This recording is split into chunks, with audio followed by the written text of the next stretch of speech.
नमस्कार दोस्तों, स्वागत है आपका हमारे चैनल में। दोस्तों, हम जो कहानी सुनाने जा रहे हैं वो बड़ी प्रेरणादायक कहानी है, इसलिए इस कहानी को पूरे मन और दिल लगाकर सुने। एक समय की बात है, एक छोटे से राज्य में राजा विक्रम सिंह नामक का एक महान राजा शासन करते थे। उनका राज्य समृद्ध था और उनके प्रजा को बहुत सुख था, लेकिन उनके जीवन में एक ही दुख था, उनकी कोई संतान नहीं थी। वर्षों तक उन्होंने कई यत्न किए, लेकिन उन्हें एक राजकुमारी नहीं मिली। राजा और रानी के दिलों में अपनी एक संतान का ख्वाब था। अचानक कई वर्षों बाद एक दिन रानी ने एक सुंदर राजकुमारी को जन्म दिया। उनका जीवन अपूर्ण था। राजकुमारी का नाम राधिका रखा गया। राधिका थी तो छोटी, लेकिन उसकी सुंदरता और बुद्धिमत्ता ने पूरे राज्य को मंत्रमुग्ध कर दिया। राधिका के साथ राजा और रानी का हर दिन खुशी से भरा हुआ था। राजकुमारी को हर काम में रुचि थी। वह तलवारबाजी, घुड़सवारी और शास्त्रों में भी पारंगत थी। उसकी कड़ी मेहनत और निष्ठा ने उसे बहुत जल्दी एक आदर्श शासिका बना दिया। राजा विक्रम सिंह को यकीन था कि राधिका एक दिन राज्य का भार बखूबी उठा पाएगी, लेकिन एक दिन राज्य में एक महान संकट आया। राज्य की सीमाओं पर एक विशाल सेना के आक्रमण की सूचना मिली। राजा विक्रम सिंह ने तुरंत अपनी सेनाओं को तैयार किया, लेकिन यह संकट इतना बड़ा था कि उन्हें अपनी सबसे बड़ी शक्ति की आवश्यकता महसूस होने लगी। उन्होंने राधिका से कहा, बिटिया, यह समय तुम्हारे साहस और बुद्धिमत्ता को साबित करने का है। तुम ही हमारी आखिरी उम्मीद हो। राजकुमारी राधिका ने निर्णय लिया कि वह संकट का सामना करने के लिए सिर्फ तलवार और ताकत का ही नहीं, बल्कि बुद्धि और रणनीति का भी इस्तेमाल करेगी। वह राज्य की सुरक्षा के लिए एक अद्भुत योजना तैयार करती है, जिसे उसने कभी किसी से साझा नहीं किया था। राजा विक्रम सिंह ने राज्य में एक घोषणा की। उन्होंने कहा, अब राधिका बड़ी हो गई है और राज्य के लिए यह समय आ गया है कि वह अपना जीवन साथी चुने। लेकिन इस निर्णय से पहले वह एक विशेष परीक्षा से गुजरेंगे। इस परीक्षा में केवल वही सफल हो पाएंगे जिनमें वीरता, बुद्धिमत्ता और सच्चे प्रेम की पहचान होगी। इसके अलावा जो भी राधिका का साथी बनेगा, उसकी कुंडली भी हमारी बेटी के साथ मिलनी चाहिए, तभी हम अपनी बेटी को उस पर विश्वास कर सकते हैं। राजा के आदेश से राज्य में एक महान घोषणा हुई और जल्दी प्रतियोगिता की तैयारी होने लगी।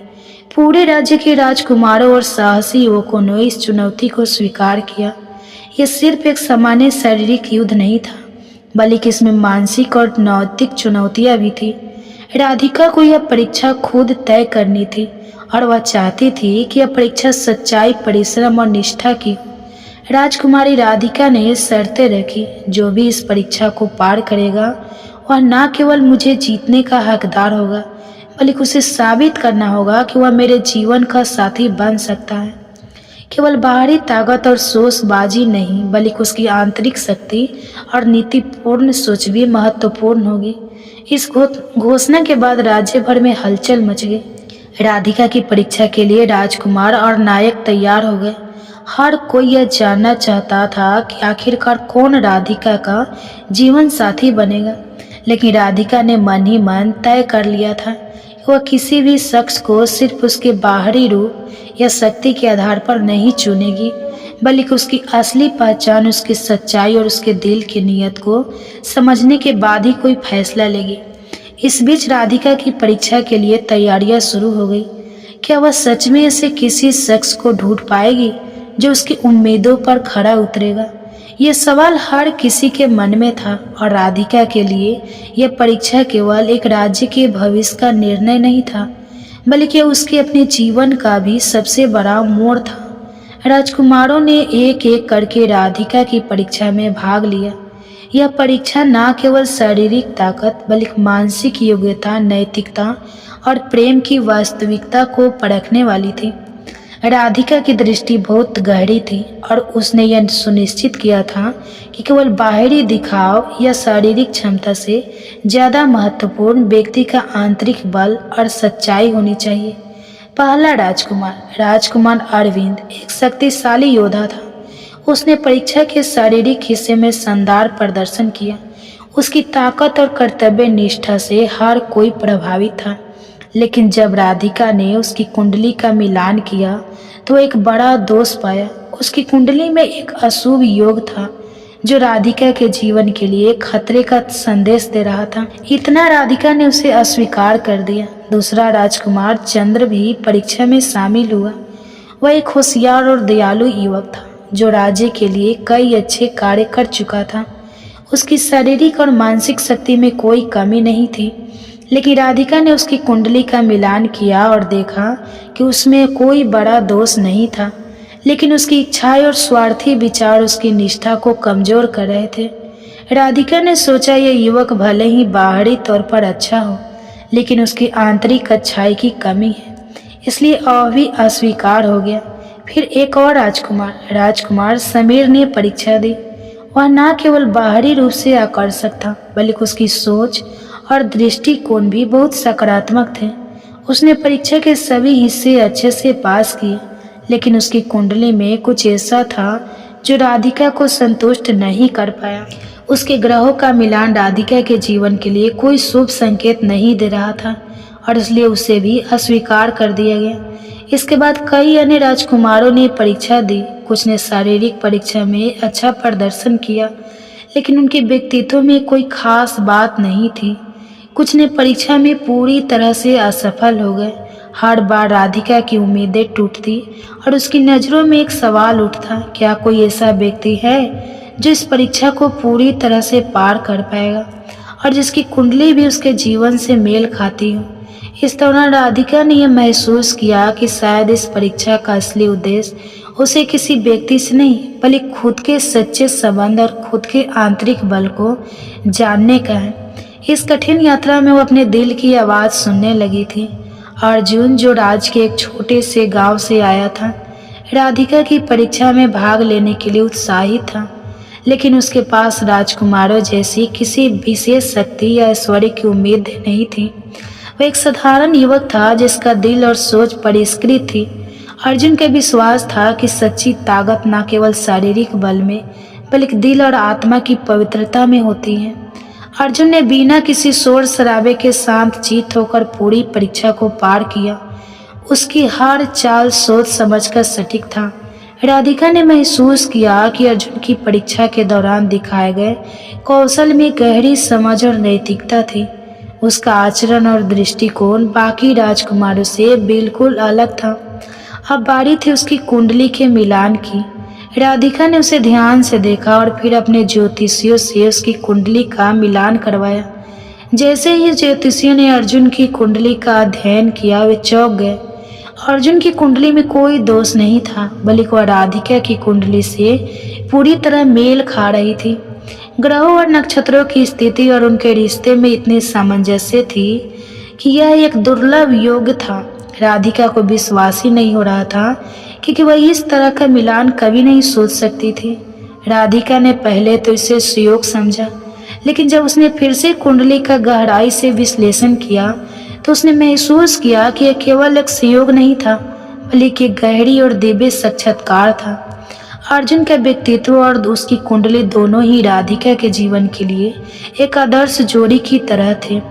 राजकुमारी राधिका की आंखों में एक अजीब सी चमक थी। वह चौंक उठी थी क्योंकि वह यह सोच रही थी कि क्या सच में वह एक ऐसे व्यक्ति से जुड़ने वाली है जो न केवल हर परीक्षा में सफल रहा, बल्कि उसकी आत्मा और कुंडली भी उसके साथ पूरी तरह मेल खाती है। अब राधिका के मन में कई सवाल थे। क्या यह सच में यह युवक है जिसे वह अपने जीवन साथी के रूप में देख सकती है? क्या उसकी भावनाएं और उसकी सोच सच में अर्जुन के साथ मेल खाती है, या फिर यह केवल एक संयोग है? वह अब इस चुनौती और निर्णय को और गहरे से समझना चाहती थी कि वह कोई गलत कदम न उठाए। राजा विक्रम सिंह ने राधिका की परीक्षा के परिणामों को देखा और बिना किसी और विचार के तुरंत निर्णय लिया। उन्होंने राज के दरबार में एक सभा बुलाई और घोषणा की, मेरे राज का प्रिय राजकुमार राधिका ने न केवल अपनी परीक्षा को सफलतापूर्वक पार किया, बल्कि वह अब एक सच्चे और योग्य जीवन साथी का चयन भी कर चुकी है। राजा ने आगे कहा, यह युवक अर्जुन, जिसने न केवल परीक्षा में अपनी शक्ति और बुद्धिमत्ता का परिचय दिया, उसकी कुंडली भी हमारी राजकुमारी के साथ पूरी तरह मेल खाती है। वह अब हमारे राज्य की सनी के जीवन साथी होंगे। उनकी शादी का आयोजन जल्द ही किया जाएगा। यह सुनते ही पूरे दरबार में एक हलचल मच गई। सभी मंत्रियों और राजकुमारों के चेहरे पर चौक की लकीरें थी। किसी को विश्वास ही नहीं हो रहा था कि राजा विक्रम सिंह ने बिना किसी संकोच के अर्जुन को अपने राज्य की राजकुमारी का जीवन साथी बना दिया। राजकुमारी भी इस घोषणा से चौंक गई थी, क्योंकि उसने सोचा था कि इस तरह का निर्णय लेने से पहले वह खुद अर्जुन के साथ और अधिक समय बिताकर उसे समझेगी। लेकिन राजा विक्रम सिंह ने उसे बिना किसी और विचार के इस निर्णय की घोषणा कर दी। राधिका की भावनाएं मिश्रित थी। एक और उसे खुशी थी कि उसका जीवन साथी अब एक ऐसा व्यक्ति है जो पूरी तरह से उसकी अपेक्षाओं पर खरा उतरता है, और दूसरी ओर उसे यह भी महसूस हुआ कि इस निर्णय ने उसकी सोच और फैसले की प्रक्रिया को बाधित कर दिया था। राजा ने फिर घोषणा की कि विवाह की तिथि जल्दी तय की जाएगी और राज्य में एक भव्य उत्सव मनाया गया। राधिका के मन में अभी भी एक संकोच था। वह अर्जुन से शादी करने के लिए तैयार नहीं थी, क्योंकि वह हमेशा से यही सोचती थी कि वह एक राजकुमार से ही शादी करेगी जो किसी तरह राज और उसके परिवार की शाही परंपराओं को अनुकूल हो। उसकी सोच थी कि उसका जीवन साथी भी एक महान परिवार से होना चाहिए और वह किसी गरीब युवक से विवाह नहीं कर सकती। जब राजा विक्रम सिंह ने उन्हें समझाया, बेटी तुम्हारी कुंडली और अर्जुन की कुंडली दोनों मेल खा रहे हैं और उसने परीक्षा में भी सफलता प्राप्त की है, अब तुम्हें इस रिश्ते में कोई आपत्ति नहीं होनी चाहिए। राधिका का मन और भी उलझ गया था। वह राजा के निर्णय का सम्मान करती थी, लेकिन वह अपने भीतर इस रिश्ते के लिए तैयार महसूस नहीं कर रही थी। राजा ने फिर कहा, अब कोई और कारण नहीं बचता। उसने हमारी परीक्षा को पार किया है और उसकी कुंडली भी तुम्हारी कुंडली से मेल खाती है। तुम्हारी सोच में क्या हर्ज है? राधिका चुप रही, लेकिन उसकी आंखों में एक सवाल था। अर्जुन की सादगी, उसकी ईमानदारी और उसकी जीवन शैली उसके लिए नितांत नहीं थी। वह जानती थी इस फैसले के बाद उसका जीवन पूरी तरह बदल जाएगा। राजकुमार अर्जुन ने इस बीच किसी भी बात पर कोई प्रतिक्रिया नहीं दी। वह चुपचाप खड़ा रहा, जैसे किसी गहरे विचारों में खो गया हूँ। उसके लिए ये एक बड़ी बात थी और शायद वह भी इस बदलाव को समझने की कोशिश कर रहा था। राज्य के दरबार में गहरी छूप थी। तभी अचानक राजगुरु उभर कर खड़े हुए और उन्होंने गंभीर स्वर में कहा, राजकुमारी राधिका, तुम किसी राजकुमार से ही विवाह नहीं कर सकती हो। तुम्हारी कुंडली का मिलान जिस व्यक्ति से हुआ है वही तुम्हारा जीवन साथी होगा, और अब वह व्यक्ति जो तुम्हारे भाग्य के साथ मेल खाता है वह कोई राजकुमार नहीं बल्कि गरीब युवक है। यही तुम्हारा भविष्य है और इसे बदलना तुम्हारे हाथ में नहीं है। यह सुनते ही दरबार में खलबली मच गई। राधिका के चेहरे पर चौंक और भ्रम की लहर दौड़ गई। उसने कभी नहीं सोचा था कि उसे किसी गरीब युवक से शादी करनी पड़ेगी। उसकी आंखों में विरोध था और दिल में अनकही घबराहट। राजगुरु ने अपनी बात जारी रखते हुए कहा, तुम्हारी कुंडली में ऐसा योग्य है कि तुम्हें वह जीवन साथी मिलेगा जो तुम्हारे भाग्य से जुड़ा होगा, और वह अब यहाँ हमारे बीच खड़ा है। यह तुम्हारे लिए एक जीवन का सत्य है। राधिका ने आक्रोशित होते हुए जवाब दिया, नहीं, मैं ऐसा नहीं कर सकती। मैं किसी गरीब युवक से शादी नहीं कर सकती। मुझे कभी यह मंजूर नहीं होगा। मेरी सोच और परंपरा इससे अलग है। मैं केवल राजकुमार से ही शादी करूंगा। राजकुमारी का यह विरोध दरबार में हर किसी को चौंका दिया। उसने इस फैसले को पूरी तरह से नकार कर दिया था और उसका दिल इस सच्चाई को स्वीकार करने के लिए तैयार नहीं था। वो अपनी स्थिति और आत्मसम्मान के बारे में सोच रही थी और उसे लग रहा था कि यह उसके लिए एक अनहोनी हो सकती है। राजगुरु ने राधिका की ओर देखा और शांत स्वर में कहा, तुम्हारी इच्छाओं और सोच को समझते हुए भी तुम्हारा भाग्य कुछ और भी चाहता है। यह एक संकेत है जो तुम्हारे जीवन को एक नई दिशा दे रहा है। राजकुमारी राधिका ने राजगुरु से पूछा, क्या इसका कोई उपाय नहीं है? क्या मैं अपनी किस्मत को बदल नहीं सकती? राजगुरु ने गहरी सांस ली और फिर धीमे स्वर में कहा, तुम्हारे प्रश्न का उत्तर है हाँ, एक उपाय है, लेकिन यह उपाय तुम्हारे दिल और आत्मा को पूरी तरह से बदलने वाला है। तुम्हारे लिए एक मार्ग है जो तुम्हारी कुंडली में लिखा है। तुमको अपने राज्य के पश्चिम दिशा की ओर जाना होगा।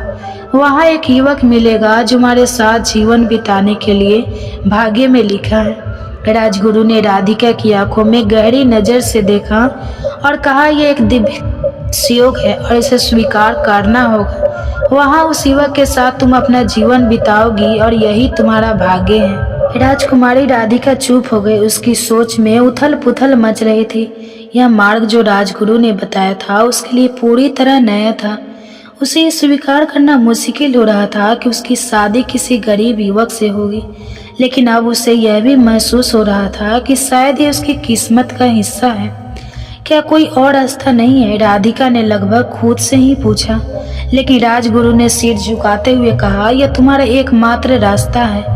अगर तुम इसे नहीं अपनाओगी तो तुम्हारा कुंडली का यह सहयोग कभी पूरा नहीं होगा और तुम अपने जीवन के सबसे महत्वपूर्ण मोड़ को खो दोगी। राजकुमारी राधिका के मन में एक गहरी उलझन थी। राजगुरु के शब्दों ने उसके दिल को मारा था और अब उसे इस यात्रा पर जाने की तैयारी करनी थी।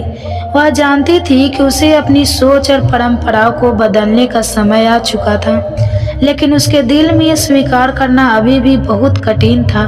राजगुरु ने के निर्देशानुसार राधिका ने राज्य के पश्चिम दिशा की ओर जाने का निश्चय किया। वह जानती थी कि यह रास्ता उसे एक अजनबी युवक तक ले जाएगा जिसे वह कभी नहीं जानती थी। उसके भीतर एक गहरी बेचैनी और आशंका थी। क्या यह युवक सच में उसका जीवन साथी बन पाएगा? क्या वह उसे स्वीकार कर पाएगी जैसा उसकी कुंडली और परिकल्पना में लिखा था? राजकुमारी ने तैयारी शुरू करी और कुछ दिन बाद वह पश्चिम दिशा की ओर चल पड़ी।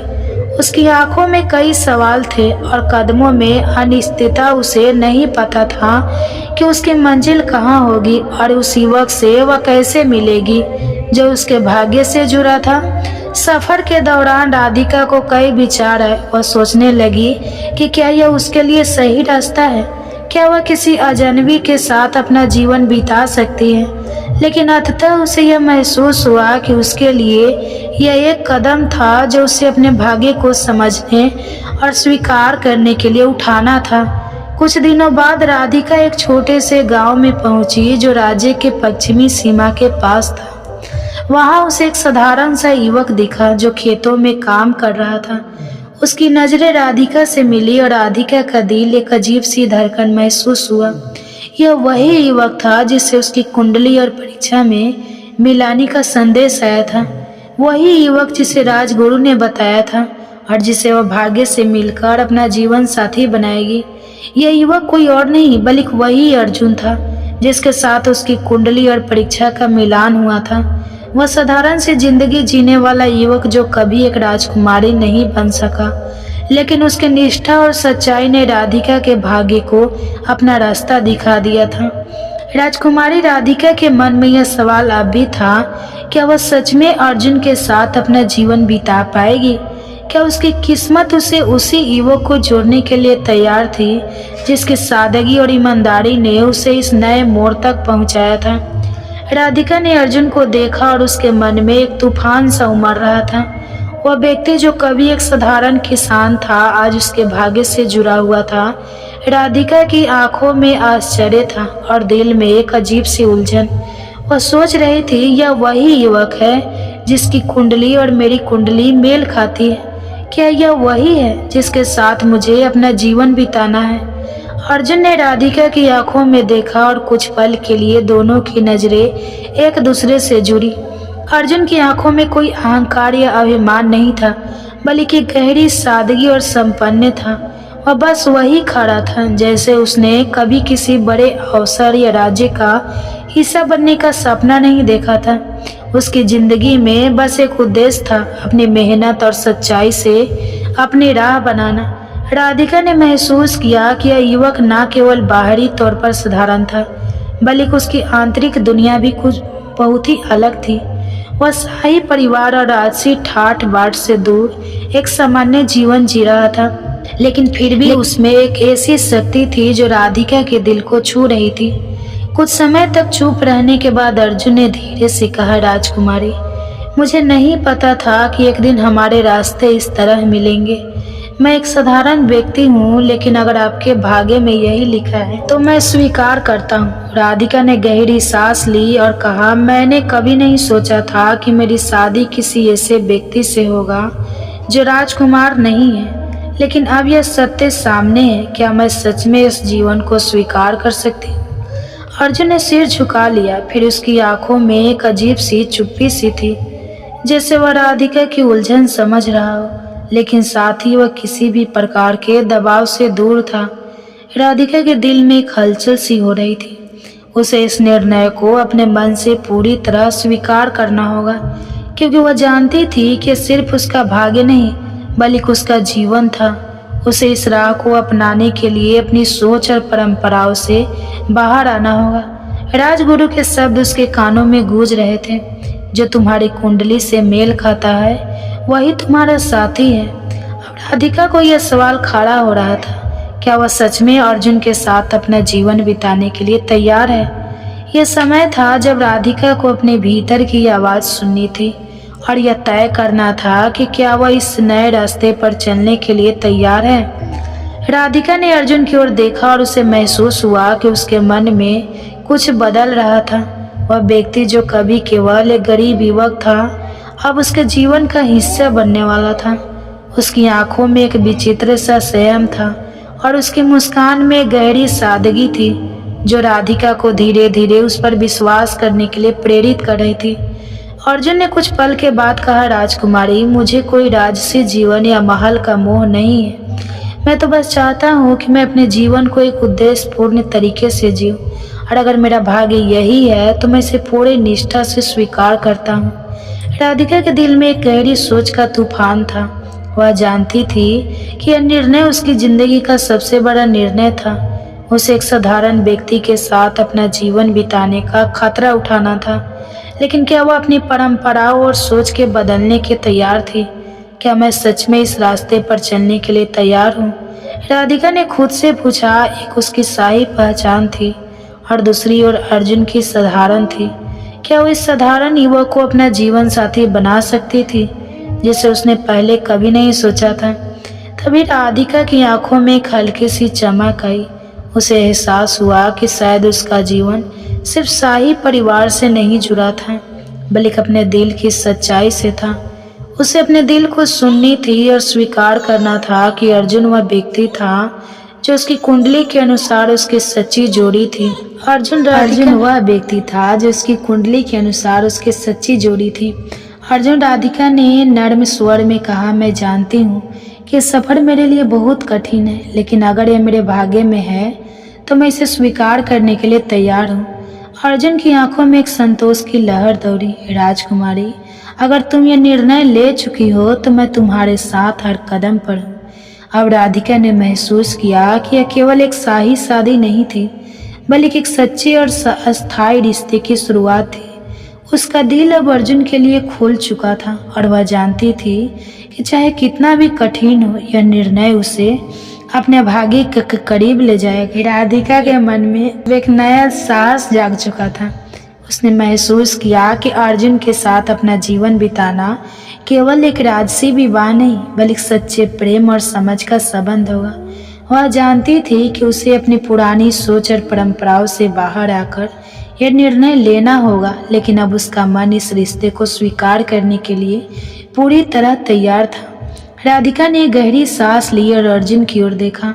वह जानती थी कि यह सफर आसान नहीं होगा, लेकिन उसकी अंतरात्मा यह महसूस कर रही थी कि अब उसे अपने दिल की सुननी थी। अर्जुन की सादगी, उसकी मेहनत और उसकी ईमानदारी ने उसके दिल में गहरा प्रभाव छोड़ा था। वह जानती थी कि वह यही युवक है जो उसकी कुंडली से मेल खाता है और उसके जीवन का साथी बनने के लिए सबसे योग्य है। अर्जुन, राधिका ने धीरे से कहा, मैं जानती हूँ कि यह निर्णय मेरे लिए कठिन था, लेकिन अब मैं इसे अपने दिल से स्वीकार करती हूँ। मैं तुम्हारे साथ अपना जीवन बिताने के लिए तैयार हूँ। अर्जुन के चेहरे पर एक हल्की सी मुस्कान आ गई। उसकी आंखों में संतोष और प्यार का मिश्रण था। वह जानता था कि राधिका ने यह निर्णय पूरी तरह से अपने दिल से लिया है और अब दोनों का भविष्य एक साथ जुड़ा था। राजकुमारी, अगर तुम मेरे साथ जीवन बिताने के लिए तैयार हो तो मैं तुम्हें कभी निराश नहीं करूंगा।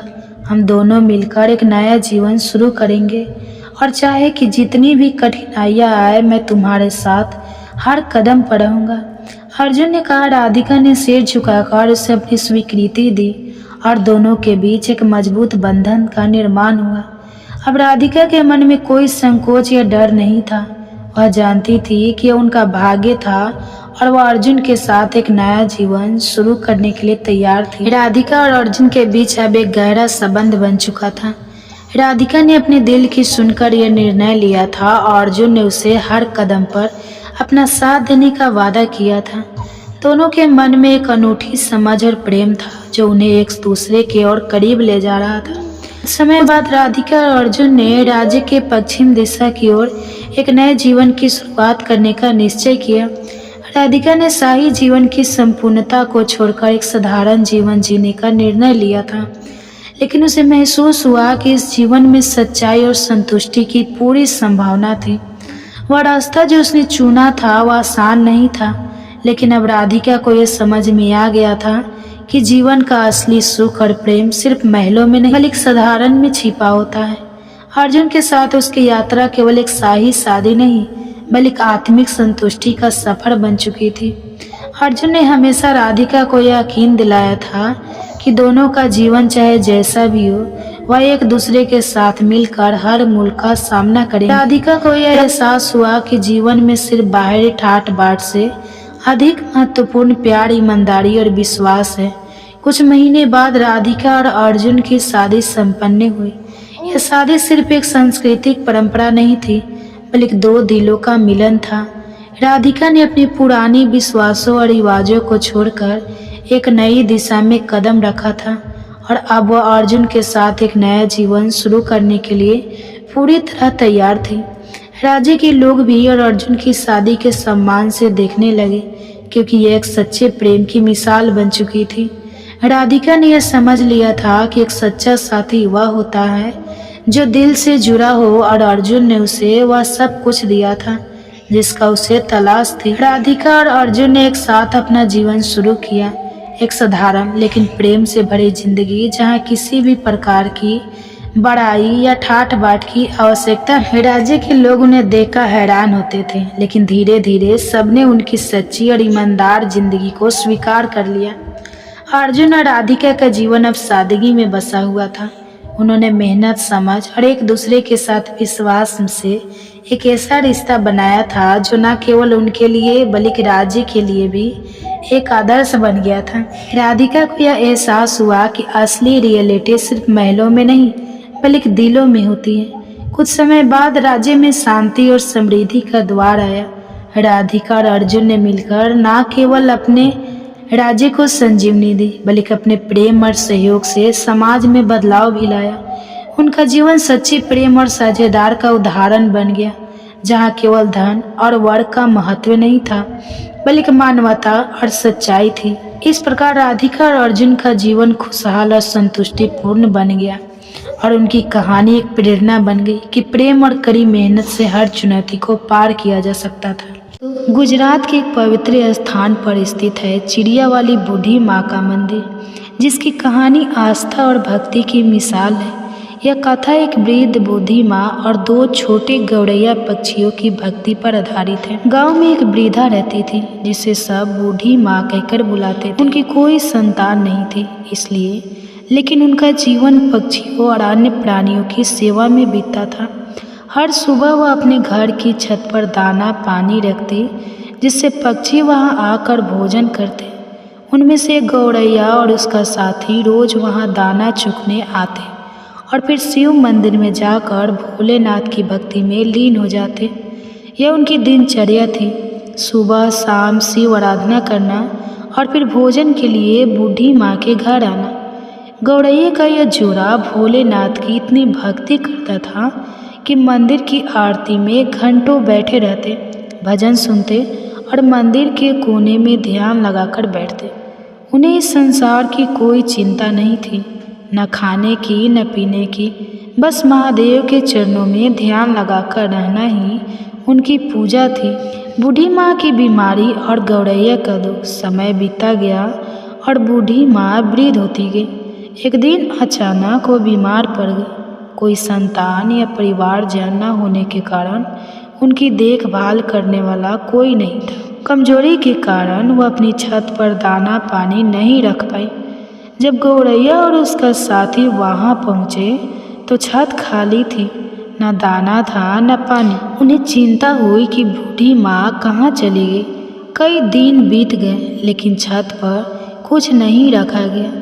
गौरैया ने सोचा कि कहीं बूढ़ी माँ किसी समस्या में तो नहीं है। अतः उन्होंने फैसला किया कि वे बूढ़ी माँ के घर के अंदर जाकर देखेंगे। जब वे अंदर गए तो देखा कि बूढ़ी माँ बिस्तर पर निर्जीव पड़ी थी। मक्खियाँ उनके चेहरे और शरीर पर बैठ रही थी। गौरैया के जोड़े ने अपने पंखों से मक्खियाँ हटाने की कोशिश की, लेकिन बूढ़ी माँ नहीं जागी। बूढ़ी माँ की मृत्यु की खबर से गौरैया का जोड़ा दुखी हो गया। वे समझ नहीं पा रहे थे कि अब क्या करें। उन्होंने तय किया कि वे भोजन और जल नहीं ग्रहण करेंगे और सिर्फ शिव आराधना करेंगे। हर दिन वे शिव मंदिर के कोने में बैठकर भोलेनाथ का ध्यान करते। न वे उठते न भोजन की तलाश करते, बस दिन रात शिव के चरणों में ध्यान मग्न रहते। उनकी भक्ति देखकर अन्य श्रद्धालु भी आश्चर्यचकित थे। 1 महीना बीत गया। गौरैया ने न खाने का मोह किया न संसार का कोई आकर्षक रहा। वे सिर्फ भोलेनाथ से बूढ़ी माँ को वापस देने की प्रार्थना करते रहे।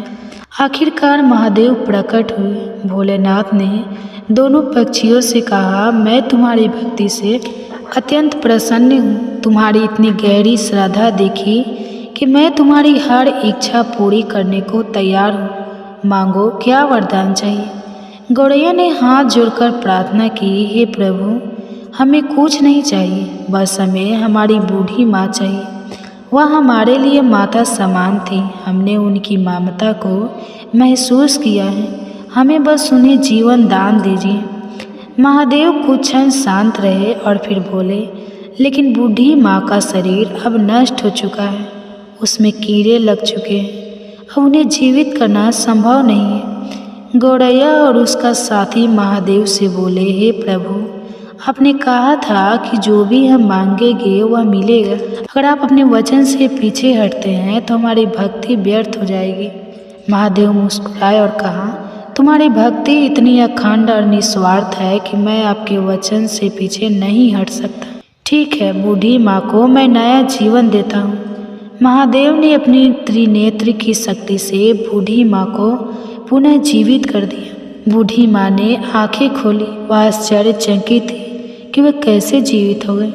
जब उन्हें शिव जी की कृपा के बारे में पता चला तो उन्होंने श्रद्धापूर्वक हाथ जोड़ लिए। यह तुम्हारी भक्ति का परिणाम नहीं है, यह उन छोटे पक्षियों की प्रेम और श्रद्धा का फल है। उन्होंने संसार का मोह त्याग कर सिर्फ मेरी पूजा की और तुम्हें वापस मांग लिया। बूढ़ी माँ ने उन गौरैया पक्षियों को अपनी संतान मान लिया। अब वे अपनी छत पर पहले की तरह दाना डालने लगे। धीरे धीरे इस चमत्कारी घटना की खबर पूरे गांव में फैल गई। लोगों ने बूढ़ी माँ को दिव्य आत्मा मान लिया और उनका आशीर्वाद लेने आने लगे। जो भी दुखी होता वह बूढ़ी माँ के पास आता और उनके बताए शिव भक्ति के मार्ग पर चलकर ठीक हो जाता। समय बीतता गया और बूढ़ी माँ ने इसी स्थान पर समाधि ले ली।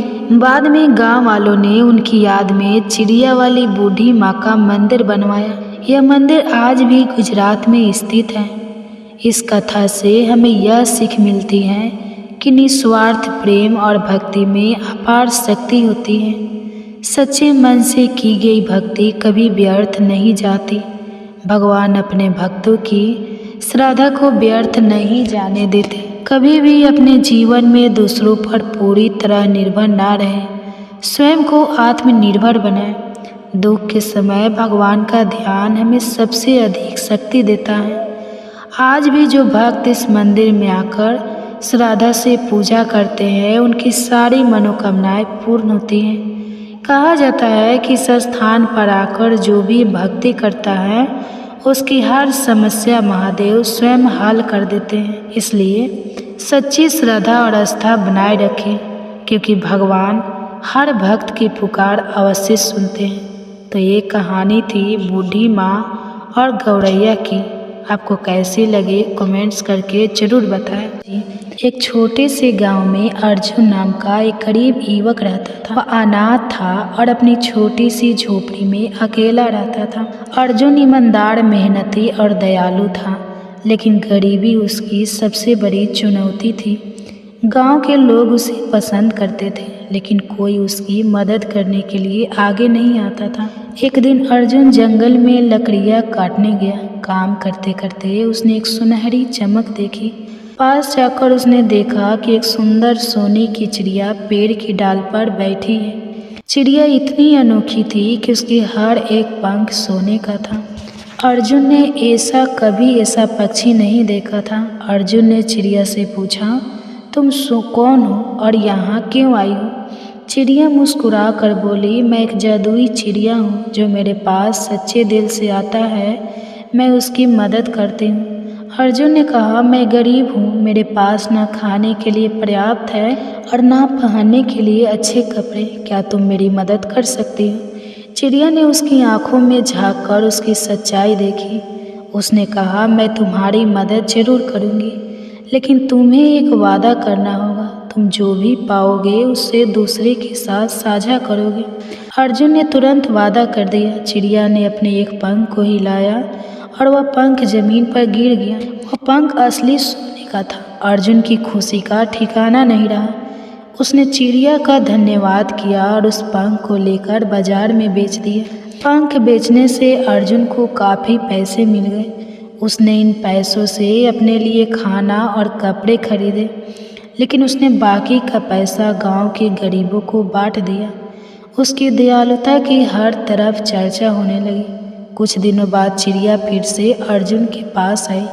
इस बार उसने 2 पंख दिए और कहा, तुम्हारी ईमानदारी और दूसरों के लिए सोचने की आदत ने मुझे प्रभावित किया है, यह तुम्हारा इनाम है। अर्जुन ने दोनों पंख बाजार में बेचे और उसे मिले धन से गांव में एक कुआं खुदवाया ताकि लोगों को पीने का साफ पानी मिल सके।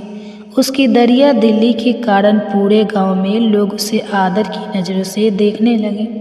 जब अर्जुन का नाम केवल एक गरीब युवक के रूप में नहीं बल्कि एक सच्चे और नेक इंसान के रूप में लिया जाने लगा। कुछ समय बाद चिड़िया फिर आई और बोली, अर्जुन, तुम्हारे नेक दिल ने मुझे यकीन दिला दिया है कि तुम सच्चे इंसान हो। मैं अब तुम्हें एक और वरदान दूंगी। यह कहते हुए उसने अपना एक और पंख गिराया। अर्जुन ने इस बार उस धन से गांव में एक विद्यालय बनवाया ताकि बच्चों को शिक्षा मिल सके। गांव के बच्चे जो पहले दिन भर इधर उधर भटकते थे, अब पढ़ने लिखने लगे। अर्जुन की कोशिशों ने पूरे गांव का जीवन बदल दिया। चिड़िया हर बार जब भी अर्जुन से मिलती उसे थोड़ा और धन देती और अर्जुन उसका उपयोग केवल दूसरों की भलाई के लिए करता। धीरे धीरे गांव खुशहाल हो गया। लोग अब न केवल अर्जुन की बल्कि उस चिड़िया की भी पूजा करने लगे। एक दिन चिड़िया ने अर्जुन से पूछा, तुमने जो धन पाया उसे हमेशा दूसरों के लिए ही खर्च किया, क्या तुम्हें कभी अपनी ज़रूरतों के बारे में नहीं सोचना चाहिए था? अर्जुन मुस्कुरा कर बोला, मुझे सबसे बड़ी खुशी दूसरों की मदद करने में मिलती है। अगर मेरे पास कुछ है तो वह दूसरों के काम आए, यही मेरे जीवन का उद्देश्य है। चिड़िया ने अर्जुन की बात सुनकर उसके सामने एक चमचमाती सोने की घंटी रख दी और कहा, यह घंटी तुम्हारे लिए है। जब भी तुम्हें ज़रूरत हो इसे बजाना और तुम्हें हर समस्या का हल मिलेगा। अर्जुन ने घंटी को संभाल कर रख लिया, लेकिन उसने किया कि वह उसे तभी बजाएगा जब गांव या किसी व्यक्ति को वास्तव में ज़रूरत होगी। अर्जुन और गांव के लोगों की ज़िंदगी अब पहले से कहीं ज़्यादा सुंदर हो गई। अर्जुन अब गांव के सबसे आदरणीय व्यक्ति बन चुका था। उसकी नेक, दया और ईमानदारी की चर्चा दूर दूर तक फैलने लगी थी। एक दिन अर्जुन ने सोचा कि वह दुनिया को और करीब से देखेगा और नए अनुभव जुटाए। अपनी झोली में कुछ जरूरी सामान लेकर वह सफ़र पर निकल पड़ा। सफ़र करते करते वह एक विशाल राज्य में पहुंचा। राज्य की भव्यता देखकर अर्जुन को उम्मीद थी कि यहाँ के लोग खुशहाल होंगे। लेकिन जैसे ही उसने शहर के बाजार और गलियां देखी, उसकी आंखों में दुख के बादल छा गए। लोग भूख और गरीबी से जूझ रहे थे, बच्चे कुपोषित थे, किसान रो रहे थे और व्यापारी करों के बोझ से दबे हुए थे। अर्जुन ने वहाँ के लोगों से बात की और समझाया कि इन सभी समस्याओं की जड़ यहाँ का राजा है। राजा वृद्ध हो चुका था, लेकिन उसका स्वभाव घमंडी और क्रूर था। वह केवल अपनी ऐशो आराम की जिंदगी जीने के लिए प्रजा से भारी कर वसूल था। प्रजा की स्थिति से राजा को कोई मतलब नहीं था। अर्जुन जब महल के पास पहुंचा तो उसने उसकी भव्यता देखी। ऊंची दीवारों और सोने चांदी से सजे द्वारों वाला यह महल अंदर से और भी भव्य था। लेकिन अर्जुन को इस बात की चिंता थी कि इतना अमीर राज्य होने के बावजूद यहाँ की प्रजा भूखी क्यों है। अर्जुन की इस यात्रा में उसके मित्र सोने की चिड़िया भी उसके साथ थी। चिड़िया ने अर्जुन से कहा, महल के अंदर चलो, मैं तुम्हें वह सब दिखाऊंगी जो तुम्हारे सवालों का जवाब देगा। चिड़िया ने अपने जादुई पंखों से अर्जुन को महल के अंदर पहुंचा दिया। महल में अर्जुन की मुलाकात राजकुमारी अनन्या से हुई। वह राजा की इकलौती बेटी थी। राजकुमारी अनन्या अपने पिता से बिल्कुल अलग थी। वह दयालु और नेक दिल थी। अनन्या अक्सर छिपकर महल के गुप्त रास्तों से बाहर जाकर गरीबों की मदद करती थी, लेकिन राजा ने उसे सख्त आदेश दिया था कि वह प्रजा से दूर रहे। जब अर्जुन और अनन्या मिले तो उन्होंने एक दूसरे से बातें की। अर्जुन ने उसे अपने गांव और वहां के बदलाव के बारे में बताया। अनन्या ने अर्जुन की कहानियों को बड़े ध्यान से सुना और उसे प्रभावित हुई। उसने अर्जुन को बताया कि वह भी प्रजा की मदद करना चाहती है, लेकिन उसके पिता के आदेशों के कारण वह बहुत कुछ नहीं कर पाती। राजकुमारी की मदद से अर्जुन ने महल की गुप्त खिड़की से प्रजा पर हो रहे अत्याचार को अपनी आंखों से देखा।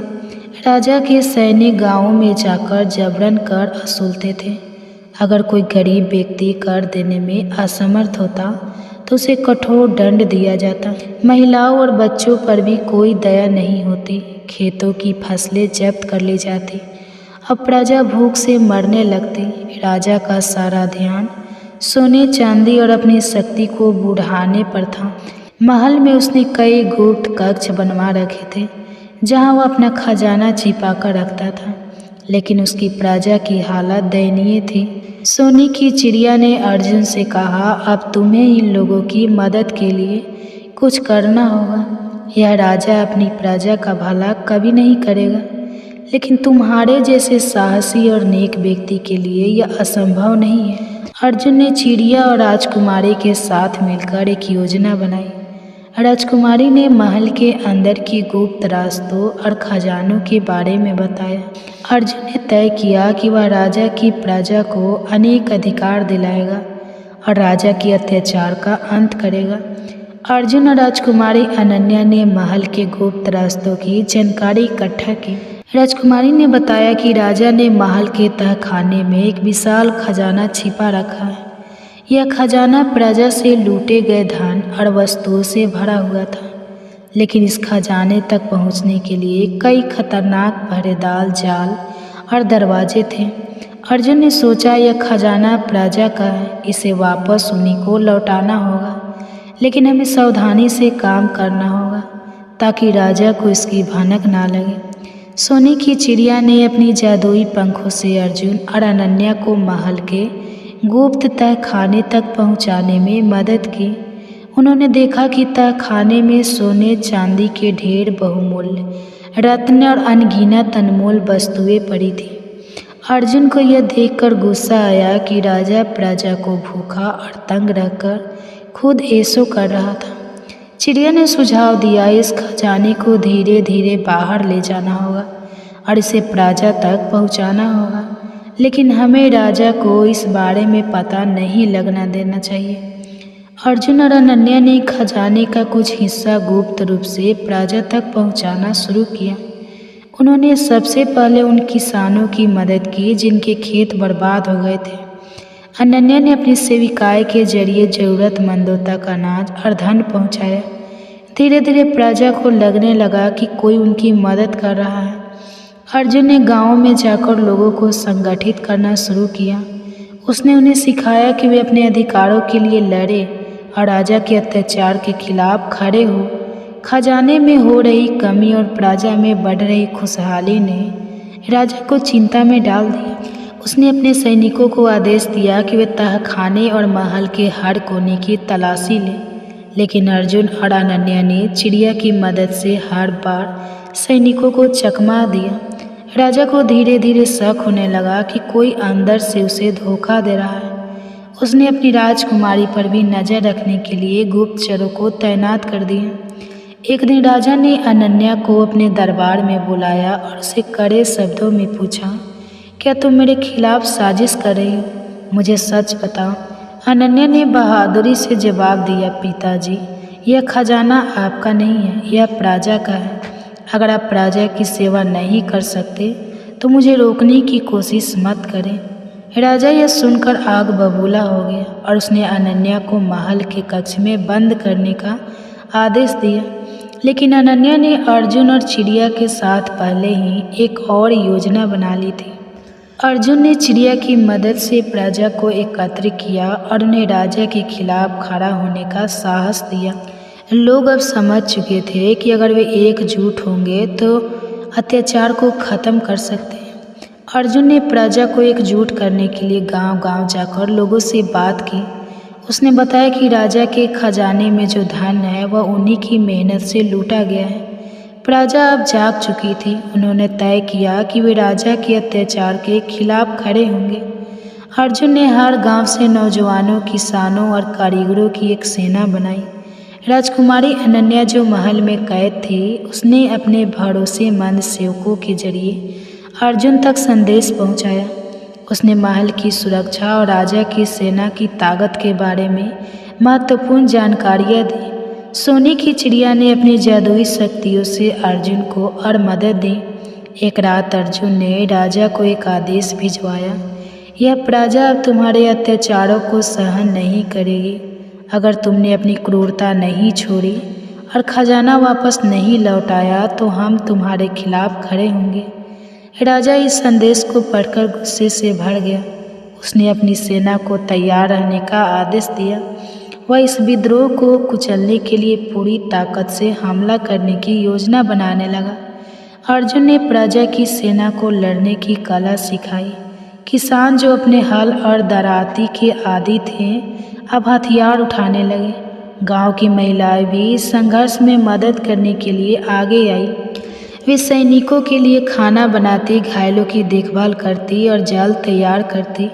सोने की चिड़िया ने अर्जुन को बताया कि महल के चारों ओर की सुरक्षा बहुत मजबूत है।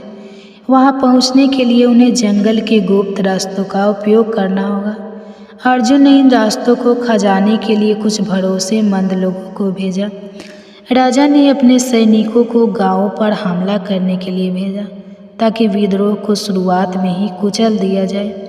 लेकिन अर्जुन और उसकी सेना ने जंगल के किनारे पर ही राजा के सैनिकों को घेर लिया।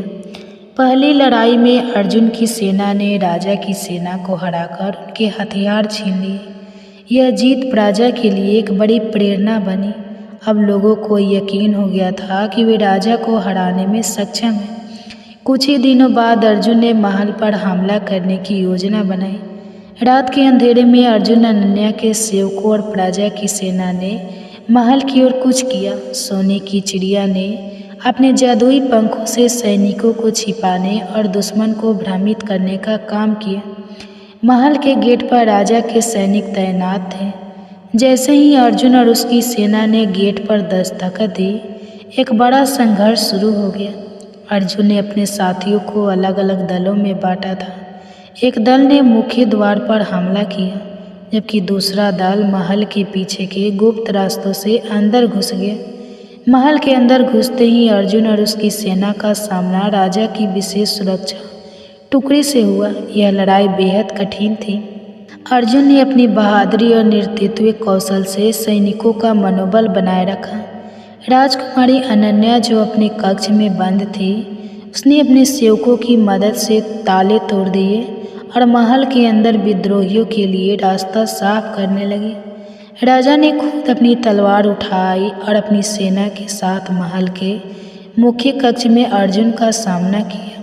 वह बूढ़ा जरूर था, लेकिन उसकी ताकत और क्रूरता अभी कायम थी। अर्जुन और राजा के बीच सीधा मुकाबला शुरू हुआ। यह संघर्ष प्रजा और अत्याचार के बीच की आखिरी दीवार था। महल के संघर्ष और विद्रोह की तैयारी के दौरान अर्जुन और राजकुमारी अनन्या के बीच एक अनोखा रिश्ता बनने लगा। दोनों का उद्देश्य एक था, प्रजा को राजा के अत्याचार से मुक्त कराना। अनन्या अर्जुन की बहादुरी, ईमानदारी और प्रजा के प्रति समर्पण से प्रभावित थी, जबकि अर्जुन अनन्या की दयालुता और साहस को देखकर उसे आदर की दृष्टि से देखने लगा था। सोने की चिड़िया, जो अर्जुन की सबसे करीबी साथी थी, दोनों के दिल में उठ रहे भाव को भांप चुकी थी। उसने देखा कि अर्जुन और अनन्या के बीच एक अनकही भावना है, लेकिन दोनों अपने कर्तव्यों में इतने डूबे थे कि इसे महसूस नहीं कर पा रहे थे। एक रात जब अर्जुन अपनी योजना पर काम कर रहा था और अनन्या प्रजा के लिए कपड़े और खाना तैयार करवा रही थी, सोने की चिड़िया ने अपनी जादुई शक्ति से दोनों को एक जगह बुलाया। चिड़िया ने अपनी शक्ति से एक जादुई वन का निर्माण किया। यह वन महल से दूर था, जहाँ चिड़िया ने अर्जुन और अनन्या को भ्रमित कर लाने का इंतजाम किया। अर्जुन ने खुद को एक घने जंगल में पाया और अनन्या भी वहीं पहुँच गई। यह कहाँ है हम? अनन्या ने हैरानी से पूछा। अर्जुन ने चिड़िया की ओर देखा और कहा, यह तुम्हारा ही काम है ना? चिड़िया मुस्कुराई और बोली, हाँ, यह मेरा ही काम है। मैंने तुम्हें यहाँ इसलिए बुलाया है क्योंकि तुम दोनों के बीच कुछ खास है जिसे तुम नज़रअंदाज कर रहे हो। जंगल में एक चमचमाती झील थी जिसके किनारे फूल खिले हुए थे। चिड़िया ने अर्जुन और अनन्या के पास बैठने का इशारा किया। फिर उसने जादुई शब्दों में कहा, तुम दोनों का मिलना केवल एक संयोग नहीं है, यह मेरे द्वारा नियोजित है। तुम्हारे दिलों में जो भावना है उसे पहचानो। अर्जुन ने अनन्या की ओर देखा। वह सोच में पड़ गया। उसने कहा, मैं एक गरीब युवक हूँ, मेरा जीवन दूसरों की सेवा में बीता है। क्या मैं राजकुमारी के योग्य हूँ? अनन्या ने तुरंत जवाब दिया, अर्जुन, तुम्हारी सच्चाई, तुम्हारा साहस और तुम्हारा प्रेम ही तुम्हें महान बनाता है। मेरे लिए तुम्हारा दिल सबसे बड़ी दौलत है। चिड़िया ने अपनी जादुई शक्ति से दोनों को उनके दिल की गहराइयों को देखने में मदद की। झील के पानी में उनकी परछाइयाँ आपस में मिल गई। अर्जुन और अनन्या ने महसूस किया कि वे एक दूसरे के बिना अधूरे हैं। अब जब अर्जुन और अनन्या ने अपने प्रेम को स्वीकार कर लिया, उनका उद्देश्य और भी मजबूत हो गया। उनका प्रेम केवल उनके दिलों तक सीमित नहीं था, यह प्रजा के लिए एक नई आशा बन गया। दोनों ने तय किया कि वे न केवल राजा के अत्याचार का अंत करेंगे, बल्कि इस राज्य को एक ऐसा स्थान बनाएंगे जहाँ प्रेम, दया और न्याय का राज होगा। चिड़िया ने मुस्कुराते हुए कहा, तुम दोनों का प्रेम ही वह शक्ति है जो इस राज्य को बदल सकता है। अब तुम्हें साथ मिलकर इस संघर्ष को ख़त्म करना है। अर्जुन और अनन्या अपने प्रेम के एहसास के साथ और भी अधिक साहसी और मजबूत हो गए। उन्होंने तय किया कि अब वक्त आ गया है कि राजा के अत्याचार का अंत किया जाए। अर्जुन ने प्रजा की सेना को संगठित किया और अनन्या ने महल के अंदर से जरूरी सूचनाएं और रणनीति में मदद की। सोने की चिड़िया ने अपनी जादुई शक्तियों से दोनों का साथ दिया ताकि वे हर मुश्किल का सामना कर सके। अर्जुन और उसकी सेना ने महल पर चढ़ाई की। यह लड़ाई पहले से कहीं अधिक कठिन था। राजा ने अपनी पूरी सेना को मोर्चे पर लगा दिया। महल के गेट पर एक भयंकर युद्ध हुआ। अर्जुन ने अपनी चतुराई और रणनीति से राजा की सेना को विभाजित कर दिया।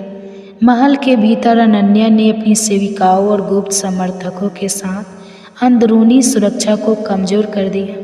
जैसे ही अर्जुन महल के मुख्य कक्ष में पहुंचा, राजा ने स्वयं तलवार उठाई और अर्जुन का सामना किया। राजा और अर्जुन के बीच एक भयंकर द्वंद्व शुरू हुआ। राजा बूढ़ा था, लेकिन अनुभव और क्रूरता में माहिर था। दूसरी तरफ अर्जुन का साहस और न्याय के प्रति उसकी निष्ठा उसकी सबसे बड़ी ताकत थी। दोनों की तलवारें आपस में टकराई और पूरा महल इस लड़ाई को देखने के लिए ठहर गया। राजा ने अर्जुन पर कई वार किए, लेकिन अर्जुन ने हर बार उन्हें चतुराई से नाकाम कर दिया। अतः अर्जुन ने अपनी तेजी, बुद्धि और दृढ़ता से राजा को पराजित कर दिया। तलवार राजा के हाथ से गिर गई और वह घुटनों के बल गिर पड़ा। राजा ने अपनी हार मान ली। राजा, जो महल के बाहर इकट्ठी थी, खुशी से झूम उठी। अर्जुन ने राजा को दया दिखाते हुए कहा, अब तुम्हारा समय खत्म हो चुका है। यह राज अब राजा का है। राजा को उसके महल से निकाल दिया गया और उसे दूर से एक निर्जन स्थान पर निर्वासित कर दिया गया। प्रजा ने अर्जुन और अनन्या को अपना नया शासक बनाने की मांग की। महल में सब कुछ शांत होने के बाद प्रजा ने अर्जुन और अनन्या के प्रेम को स्वीकार किया। दोनों ने अपनी शादी के लिए एक सादगी भरा आयोजन रखा, जिसमें पूरे राज्य के लोग शामिल हुए। सोने की चिड़िया ने आशीर्वाद दिया और कहा, तुम दोनों का प्रेम और न्याय यह सुनिश्चित करेगा कि यह राज्य सदा खुशहाल और समृद्ध रहे। शादी के बाद अर्जुन और अनन्या ने मिलकर राज्य का शासन संभाला। उन्होंने प्रजा के कल्याण के लिए नई नीतियाँ बनाई। राजा का खजाना, जो पहले महल के तहखाने में बंद था, अब प्रजा की भलाई के लिए उपयोग किए जाने लगा। जब राज्य में शांति और खुशहाली लौट आई तो सोने की चिड़िया ने अर्जुन और अनन्या से कहा, मेरा काम अब पूरा हो गया। यह राज अब तुम्हारे प्रेम और न्याय से चलेगा। मैं अब किसी और ज़रूरतमंद की मदद करने जाऊंगी। अर्जुन और अनन्या ने चिड़िया को धन्यवाद दिया और उसे विदा किया। तो दोस्तों, यहीं पर ये कहानी समाप्त होता है। तो ये कहानी आपको कैसी लगी कमेंट्स करके ज़रूर बताएं। कृपया आप इस कहानी को पूरा सुने, और पूरा सुने होंगे तो कमेंट बॉक्स में मुझे ज़रूर बताएं कि ये कहानी आपको कैसी लगी। ऐसे ही कहानी सुनने के लिए मेरे चैनल को सब्सक्राइब ज़रूर करें। धन्यवाद।